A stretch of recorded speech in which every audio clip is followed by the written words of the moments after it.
ಓಂ ಶಾಂತಿ. ತಾರೀಕು 8/1/2026 ಪ್ರಾತಃ ಮುರುಳಿ. ಮಧುರ ಮಕ್ಕಳೇ, ಎಂದು ಮಿಥ್ಯ ಅಹಂಕಾರದಲ್ಲಿ ಬರಬೇಡಿ. ಈ ರಥಕ್ಕೂ ಬ್ರಹ್ಮರವರಿಗೂ ಪೂರ್ಣ ಗೌರವ ಕೊಡಿ. ಪ್ರಶ್ನೆ: ನೀವು ಮಕ್ಕಳಲ್ಲಿ ಪದಮಾಪದಂ ಭಾಗ್ಯಶಾಲಿಗಳು ಯಾರು ಮತ್ತು ದೌರ್ಭಾಗ್ಯಶಾಲಿಗಳು ಯಾರು? ಉತ್ತರ: ಯಾರ ನಡತೆ ದೇವತೆಗಳ ತರಹ ಇದೆಯೋ, ಯಾರು ಎಲ್ಲರಿಗೂ ಸುಖವನ್ನು ಕೊಡುವರೋ ಅವರು ಪದಮಾಪದಂ ಭಾಗ್ಯಶಾಲಿಗಳಾಗಿದ್ದಾರೆ.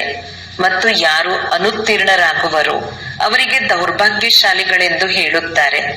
ಕೆಲವರು ಮಹಾನ್ ದೌರ್ಭಾಗ್ಯಶಾಲಿಗಳಾಗಿ ಬಿಡುತ್ತಾರೆ. ಅವರು ಎಲ್ಲರಿಗೆ ದುಃಖ ಕೊಡುತ್ತಿರುತ್ತಾರೆ. ಸುಖ ಕೊಡುವುದು ಅವರಿಗೆ ಗೊತ್ತೇ ಇಲ್ಲ. ತಂದೆಯು ತಿಳಿಸುತ್ತಾರೆ, ಮಕ್ಕಳೇ, ತಮ್ಮನ್ನು ಚೆನ್ನಾಗಿ ಸಂಪಾಲನೆ ಮಾಡಿಕೊಳ್ಳಿ, ಎಲ್ಲರಿಗೂ ಸುಖ ಕೊಡಿ, ಯೋಗ್ಯರಾಗಿ. ಓಂ ಶಾಂತಿ. ಆತ್ಮಿಕ ತಂದೆಯು ಆತ್ಮಿಕ ಮಕ್ಕಳಿಗೆ ತಿಳಿಸುತ್ತಾರೆ, ನೀವು ಈ ಪಾಠಶಾಲೆಯಲ್ಲಿ ಕುಳಿತು ಶ್ರೇಷ್ಠ ಪದವಿಯನ್ನು ಪಡೆಯುತ್ತೀರಿ. ಅಂತರ್ಯದಲ್ಲಿ ತಿಳಿದುಕೊಳ್ಳಿರಿ, ನಾವು ಬಹಳ ಶ್ರೇಷ್ಠಾತಿ ಶ್ರೇಷ್ಠ ಸ್ವರ್ಗದ ಪದವಿಯನ್ನು ಪಡೆಯುತ್ತೇವೆ. ಇಂತಹ ಮಕ್ಕಳಿಗಂತೂ ಬಹಳ ಖುಷಿ ಇರಬೇಕು. ಒಂದು ವೇಳೆ ಎಲ್ಲರಿಗೆ ನಿಶ್ಚಯವಿದ್ದರೆ ಎಲ್ಲರೂ ಒಂದೇ ರೀತಿ ಆಗಲು ಸಾಧ್ಯವಿಲ್ಲ. ಮೊದಲಿನಿಂದ ಕೊನೆಯ ನಂಬರಿನವರೆಗೆ ಇದ್ದೇ ಇರುತ್ತಾರೆ. ಪತ್ರಿಕೆಗಳಲ್ಲಿಯೂ ಮೊದಲಿನಿಂದ ಕೊನೆಯ ನಂಬರಿನವರೆಗೆ ಸಂಖ್ಯೆಗಳಿರುತ್ತವೆ. ಕೆಲವರು ಅನುತ್ತೀರ್ಣರಾಗುತ್ತಾರೆ, ಕೆಲವರು ಉತ್ತೀರ್ಣರಾಗುತ್ತಾರೆ. ಅಂದಾಗ ಪ್ರತಿಯೊಬ್ಬರೂ ತಮ್ಮ ಹೃದಯದೊಂದಿಗೆ ಕೇಳಿಕೊಳ್ಳಿ, ತಂದೆಯು ನಮ್ಮನ್ನು ಇಷ್ಟು ಶ್ರೇಷ್ಠರನ್ನಾಗಿ ಮಾಡುತ್ತಾರೆ ಅಂದಾಗ ನಾನು ಎಲ್ಲಿಯವರೆಗೆ ಯೋಗ್ಯನಾಗಿದ್ದೇನೆ? ಅನ್ಯರಿಗಿಂತ ಚೆನ್ನಾಗಿದ್ದೇನೆಯೇ ಅಥವಾ ಕಡಿಮೆ ಇದ್ದೇನೆಯೇ? ಇದು ವಿದ್ಯೆ ಅಲ್ಲವೇ? ಇದು ಸಹ ಕಾಣುತ್ತದೆ. ಯಾರು ಯಾವುದೇ ಸಬ್ಜೆಕ್ಟಿನಲ್ಲಿ ನಿರ್ಬಲರಾಗಿದ್ದರೆ ಅವರು ಕೆಳಗೆ ಹೊರಟು ಹೋಗುತ್ತಾರೆ. ಬಲೆ ಮಾನಿಟರ್ ಆಗಿರಬಹುದು, ಆದರೆ ಯಾವುದೇ ಸಬ್ಜೆಕ್ಟ್ ನಲ್ಲಿ ಕಡಿಮೆ ಇದ್ದರೆ ಅವರು ಕೆಳಗಿಳಿಯುವರು. ಕೆಲವರೇ ವಿರಳ ಸ್ಕಾಲರ್ಶಿಪ್ ಪಡೆದುಕೊಳ್ಳುತ್ತಾರೆ. ಇದು ಸಹ ಶಾಲೆಯಾಗಿದ್ದೆ. ನೀವು ತಿಳಿದುಕೊಂಡಿದ್ದೀರಿ, ನಾವೆಲ್ಲರೂ ಓದುತ್ತಿದ್ದೇವೆ. ಇದರಲ್ಲಿ ಮೊಟ್ಟ ಮೊದಲನೆಯ ಮಾತು ಪವಿತ್ರತೆಯದಾಗಿದೆ. ಪವಿತ್ರರಾಗುವುದಕ್ಕಾಗಿಯೇ ತಂದೆಯನ್ನು ಕರೆದಿಲ್ಲವೇ? ಒಂದು ವೇಳೆ ವಿಕಾರಿ ದೃಷ್ಟಿಯು ಕೆಲಸ ಮಾಡುತ್ತಿದ್ದರೆ ನಿಮಗೂ ಇದು ಪಶ್ಚಾತ್ತಾಪವಾಗುತ್ತದೆ. ಬಾಬಾ, ನಾವು ಈ ಸಬ್ಜೆಕ್ಟ್ ನಲ್ಲಿ ನಿರ್ಬಲರಾಗಿದ್ದೇವೆ ಎಂದು ತಂದೆಗೆ ಬರೆಯುತ್ತಾರೆ. ನಾನು ಇಂತಹ ಸಬ್ಜೆಕ್ಟ್ ನಲ್ಲಿ ಬಹಳ ನಿರ್ಬಲನಾಗಿದ್ದೇನೆ ಎಂದು ವಿದ್ಯಾರ್ಥಿಯ ಬುದ್ಧಿಯಲ್ಲಿರುತ್ತದೆ. ನಾನು ಅನುತ್ತೀರ್ಣನಾಗುತ್ತೇನೆಂದು ಕೆಲವರಿಗೆ ತಾನಾಗಿ ಅರ್ಥವಾಗುತ್ತದೆ. ಇದರಲ್ಲಿ ಮೊದಲನೆಯ ಸಬ್ಜೆಕ್ಟ್ ಪವಿತ್ರತೆಯಾಗಿದೆ. ಬಾಬಾ, ನಾವು ಸೋತು ಹೋದೆವು ಎಂದು ಅನೇಕರು ಹೇಳುತ್ತಾರೆ ಅಂದಾಗ ಅಂತಹವರಿಗೆ ಏನು ಹೇಳುವುದು? ನಾನಿನ್ನು ಏರಲು ಸಾಧ್ಯವಿಲ್ಲವೆಂದು ಅವರಿಗೆ ಸಂಕಲ್ಪ ಬರುತ್ತದೆಯಲ್ಲವೇ? ನೀವು ಪವಿತ್ರ ಪ್ರಪಂಚವನ್ನು ಸ್ಥಾಪನೆ ಮಾಡುತ್ತೀರಿ. ನಿಮ್ಮ ಗುರಿ ಧ್ಯೇಯವೇ ಇದಾಗಿದೆ. ತಂದೆಯು ತಿಳಿಸುತ್ತಾರೆ, ಮಕ್ಕಳೇ, ನನ್ನೊಬ್ಬನನ್ನೇ ನೆನಪು ಮಾಡಿ ಮತ್ತು ಪವಿತ್ರರಾಗಿ, ಆಗ ಈ ಲಕ್ಷ್ಮೀನಾರಾಯಣರ ಮನೆತನದಲ್ಲಿ ಹೋಗುವಿರಿ. ಇವರು ಇಷ್ಟು ಶ್ರೇಷ್ಠ ಪದವಿಯನ್ನು ಪಡೆಯುವರೇ ಅಥವಾ ಇಲ್ಲವೇ ಎಂಬುದನ್ನು ಶಿಕ್ಷಕರು ತಿಳಿದುಕೊಂಡಿರುತ್ತಾರೆ. ಇವರಂತೂ ಪರಮ ಶಿಕ್ಷಕನಾಗಿದ್ದಾರೆ. ಈ ದಾದರವರು ಸಹ ಶಾಲೆಯಲ್ಲಿ ಓದಿದ್ದಾರಲ್ಲವೇ? ಕೆಲವರು ಹುಡುಗರು ಇಂತಹ ಕೆಟ್ಟ ಕೆಲಸವನ್ನು ಮಾಡುತ್ತಾರೆ. ಕೊನೆಗೂ ಶಿಕ್ಷಕರು ಶಿಕ್ಷೆಯನ್ನು ಕೊಡಲೇಬೇಕಾಗುತ್ತದೆ. ಮೊದಲು ಬಹಳ ಜೋರಾಗಿ ಶಿಕ್ಷೆಯನ್ನು ವಿಧಿಸುತ್ತಿದ್ದರು. ಈಗ ಶಿಕ್ಷೆಯನ್ನು ಕಡಿಮೆ ಮಾಡಿರುವ ಕಾರಣ ವಿದ್ಯಾರ್ಥಿಗಳು ಇನ್ನೂ ಹೆಚ್ಚು ಕೆಟ್ಟು ಹೋಗುತ್ತಾರೆ. ಇತ್ತೀಚೆಗೆ ವಿದ್ಯಾರ್ಥಿಗಳು ಎಷ್ಟೊಂದು ಹೆಚ್ಚು ಕಡಿಮೆಗಳನ್ನು ಮಾಡುತ್ತಾರೆ.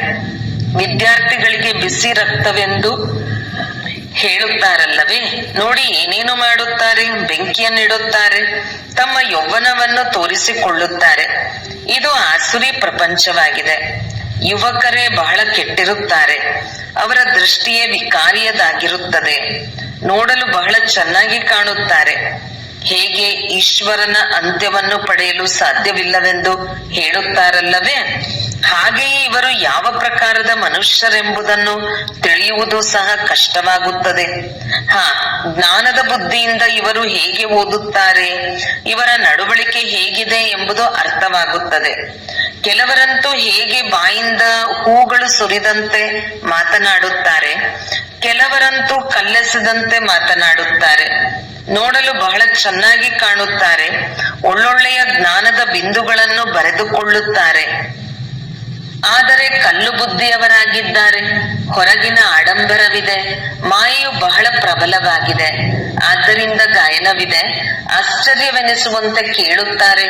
ತಮ್ಮನ್ನು ಶಿವತಂದೆಯ ಸಂತಾನನೆಂದು ಕರೆಸಿಕೊಳ್ಳುತ್ತಾರೆ. ಅನ್ಯರಿಗೂ ತಿಳಿಸುತ್ತಾರೆ. ಮತ್ತೆ ಓಡಿ ಹೋಗಿ ವಿರೋಧಿಗಳಾಗುತ್ತಾರೆ.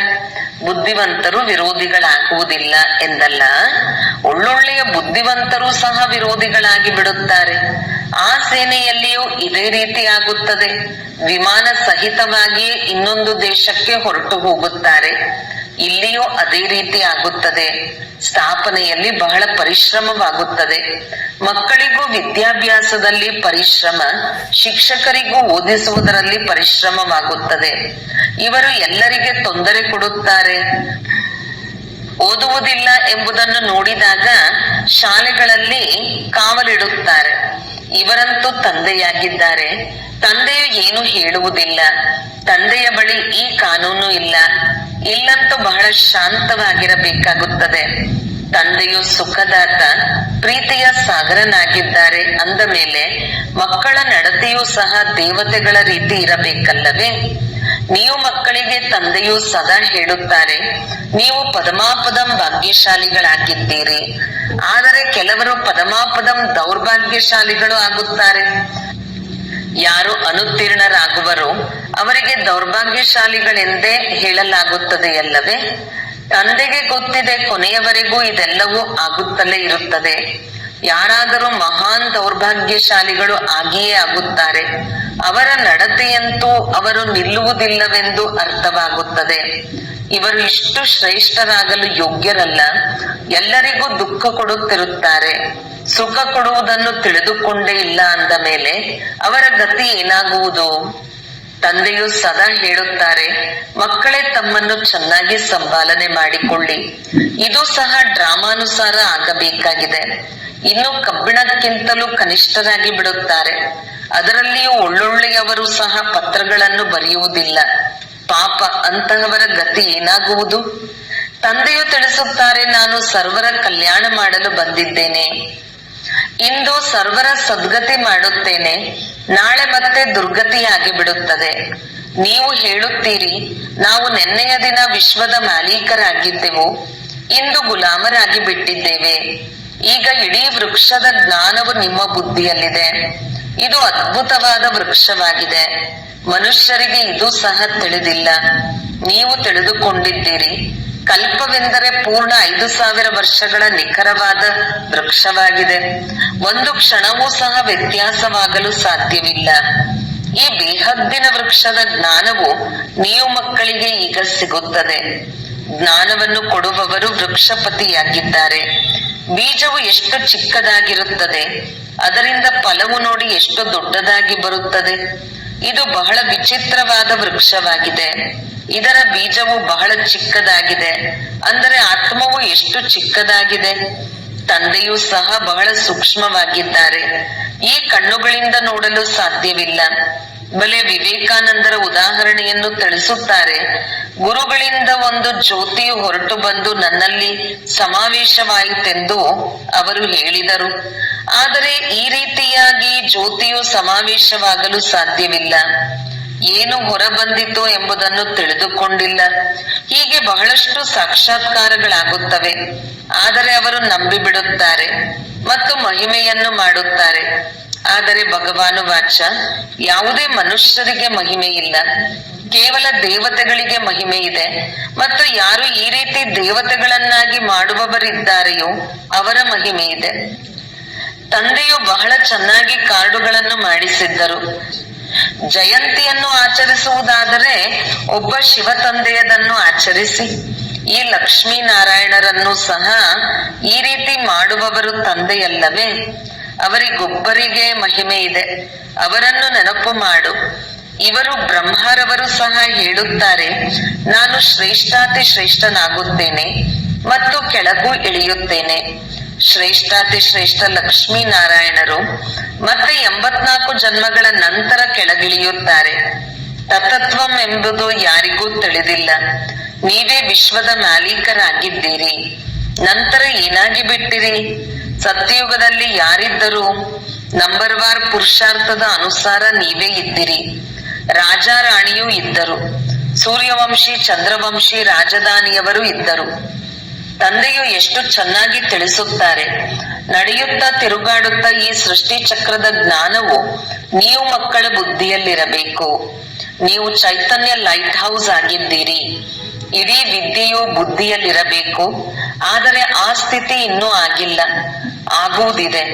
ಯಾರು ಪಾಸ್ ವಿತ್ ಹಾನರ್ ಆಗುವರೋ ಅವರದು ಈ ಸ್ಥಿತಿ ಇರುವುದು. ಇಡೀ ಜ್ಞಾನವು ಬುದ್ಧಿಯಲ್ಲಿರುವುದು. ಆಗಲೇ ತಂದೆಯ ಮುದ್ದಾದ ಮಕ್ಕಳು, ಪ್ರಿಯ ಮಕ್ಕಳೆಂದು ಕರೆಸಿಕೊಳ್ಳುವರು. ಇಂತಹ ಮಕ್ಕಳ ಮೇಲೆ ತಂದೆಯು ಸ್ವರ್ಗದ ರಾಜ್ಯಭಾಗ್ಯವನ್ನು ಬಲಿಹಾರಿ ಮಾಡುತ್ತಾರೆ.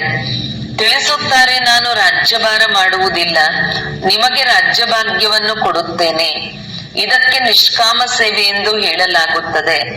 ಮಕ್ಕಳಿಗೆ ತಿಳಿದಿದೆ, ತಂದೆಯು ನಮ್ಮನ್ನು ತಲೆಯ ಮೇಲೆ ಕೂರಿಸಿಕೊಳ್ಳುತ್ತಾರೆ ಅಂದ ಮೇಲೆ ಇಂತಹ ತಂದೆಯನ್ನು ಎಷ್ಟೊಂದು ನೆನಪು ಮಾಡಬೇಕು. ಇದು ಸಹ ಡ್ರಾಮಾದಲ್ಲಿ ಮಾಡಲ್ಪಟ್ಟಿದೆ. ತಂದೆಯು ಸಂಗಮ ಯುಗದಲ್ಲಿ ಬಂದು ಎಲ್ಲರಿಗೂ ಸದ್ಗತಿಯನ್ನು ಕೊಡುತ್ತಾರೆ. ನಂಬರ್ವಾರ್ ಪುರುಷಾರ್ಥದ ಅನುಸಾರ. ನಂಬರ್ 1 ಅತಿ ಪವಿತ್ರರೇ ಕೊನೆಯಲ್ಲಿ ಅತಿ ಅಪವಿತ್ರರಾಗುವರು. ನೆನಪು ಪ್ರೀತಿಯಂತೂ ತಂದೆಯು ಎಲ್ಲರಿಗೂ ಕೊಡುತ್ತಾರೆ. ತಂದೆಯು ಎಷ್ಟು ಚೆನ್ನಾಗಿ ತಿಳಿಸಿಕೊಡುತ್ತಾರೆ.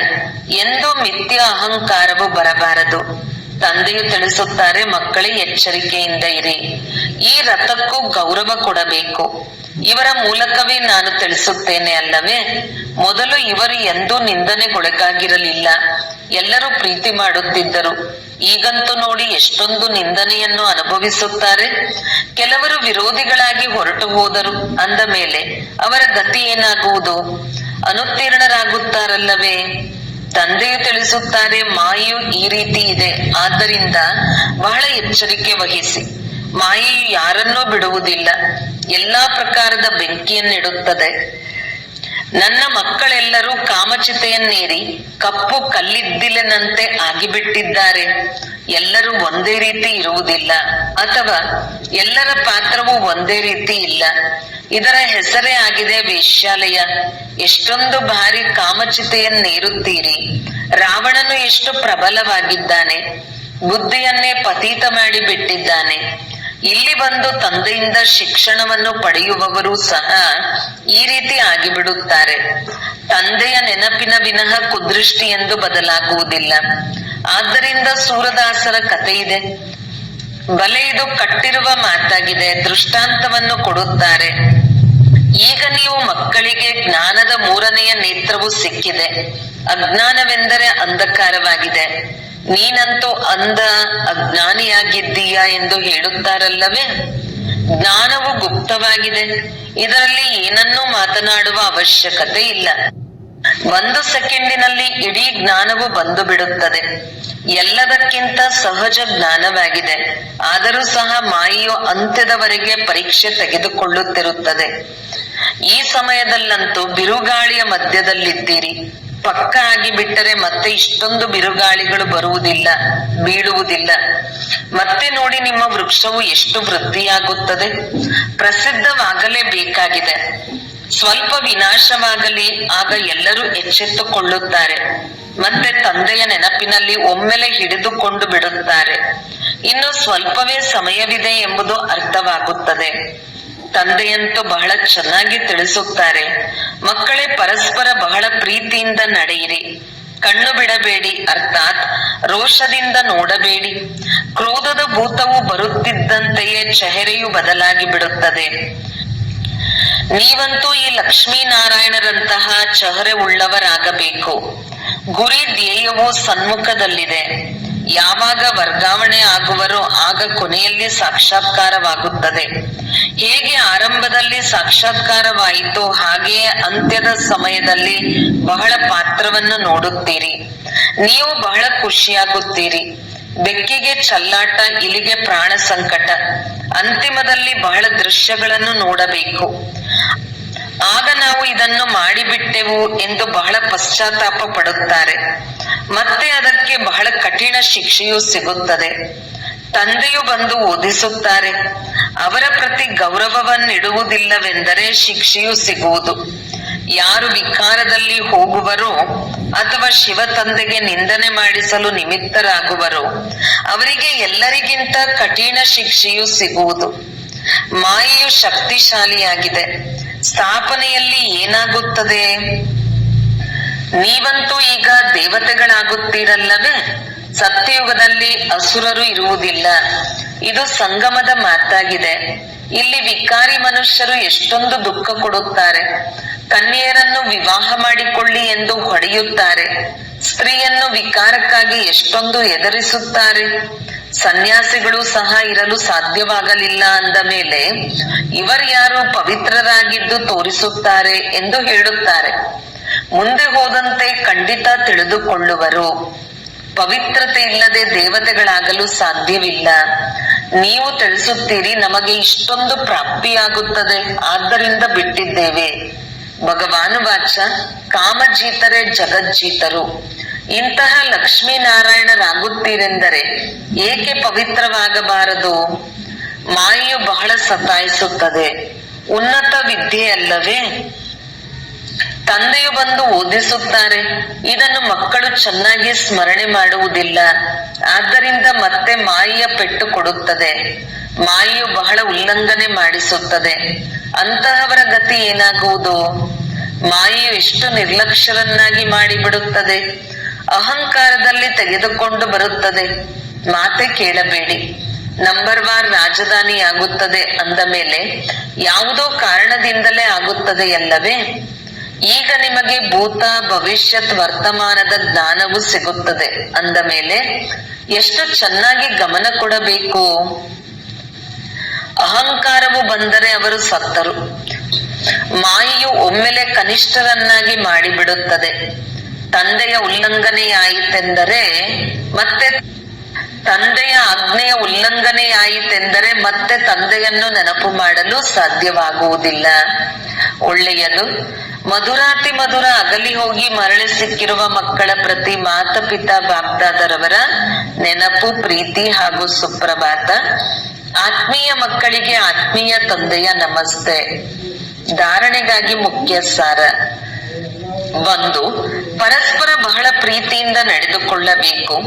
ಎಂದು ಕ್ರೋಧದಲ್ಲಿ ಬಂದು ಒಬ್ಬರು ಇನ್ನೊಬ್ಬರನ್ನು ರೋಷದಿಂದ ನೋಡಬಾರದು.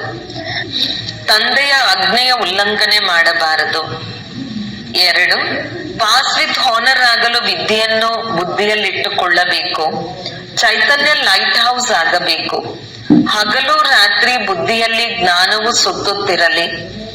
ವರದಾನ: ಸರ್ವಶಕ್ತಿವಂತ ತಂದೆಯ ಅಧಿಕಾರದಿಂದ ಪ್ರತಿಯೊಂದು ಕಾರ್ಯವನ್ನು ಸಹಜಗೊಳಿಸುವಂತಹ ಸದಾ ಅಟಲ ನಿಶ್ಚಯ ಬುದ್ಧಿ ಭವ. ನಾವು ಎಲ್ಲಾ ಕಾರ್ಯಗಳನ್ನು ಸರ್ವಶ್ರೇಷ್ಠ ಸರ್ವಶಕ್ತಿವಂತ ತಂದೆಯ ಅಧಿಕಾರದಿಂದ ಮಾಡುವವರಾಗಿದ್ದೇವೆ. ಇಷ್ಟು ಅಟಲ ನಿಶ್ಚಯವಿರಲಿ. ಅದನ್ನೆಂದಿಗೂ ಯಾರೂ ಮುರಿಯಲು ಸಾಧ್ಯವಾಗಬಾರದು. ಇದರಿಂದ ಎಷ್ಟೇ ದೊಡ್ಡ ಕಾರ್ಯವನ್ನು ಮಾಡುತ್ತಿದ್ದರೂ ಅತಿ ಸಹಜವೆಂಬಂತೆ ಅನುಭವ ಮಾಡುವಿರಿ. ಹೇಗೆ ವರ್ತಮಾನದಲ್ಲಿ ವಿಜ್ಞಾನಿಗಳು ಇಂತಹ ಯಂತ್ರವನ್ನು ತಯಾರು ಮಾಡಿಬಿಟ್ಟಿದ್ದಾರೆ, ಅದರಿಂದ ಯಾವುದೇ ಪ್ರಶ್ನೆಗೆ ಉತ್ತರವನ್ನು ಸಹಜವಾಗಿಯೇ ಸಿಕ್ಕಿಬಿಡುತ್ತದೆ. ಬುದ್ಧಿಯನ್ನು ಉಪಯೋಗಿಸುವುದರಿಂದ ಮುಕ್ತರಾಗಿ ಬಿಡುತ್ತಾರೆ. ಅದೇ ರೀತಿ ಸರ್ವಶಕ್ತಿವಂತನ ಅಧಿಕಾರವನ್ನು ತಮ್ಮ ಮುಂದೆ ಇಟ್ಟುಕೊಳ್ಳುತ್ತೀರೆಂದರೆ ಎಲ್ಲಾ ಪ್ರಶ್ನೆಗಳ ಉತ್ತರವು ಸಹಜವಾಗಿ ಸಿಕ್ಕಿಬಿಡುವುದು ಹಾಗೂ ಸಹಜ ಮಾರ್ಗದ ಅನುಭೂತಿಯಾಗುವುದು. ಸ್ಲೋಗನ್: ಏಕಾಗ್ರತೆಯ ಶಕ್ತಿಯು ಪರವಶ ಸ್ಥಿತಿಯನ್ನು ಪರಿವರ್ತನೆ ಮಾಡಿಬಿಡುತ್ತದೆ. ಅವ್ಯಕ್ತ ಸೂಚನೆ: ಈ ಅವ್ಯಕ್ತ ಮಾಸದಲ್ಲಿ ಬಂಧನ ಮುಕ್ತರಾಗಿ ಜೀವನ್ಮುಕ್ತ ಸ್ಥಿತಿಯ ಅನುಭವ ಮಾಡಿರಿ. ಬ್ರಾಹ್ಮಣ ಜೀವನದ ನಿಜವಾದ ರಸ ಜೀವನ್ಮುಕ್ತ ಸ್ಥಿತಿಯಲ್ಲಿದೆ.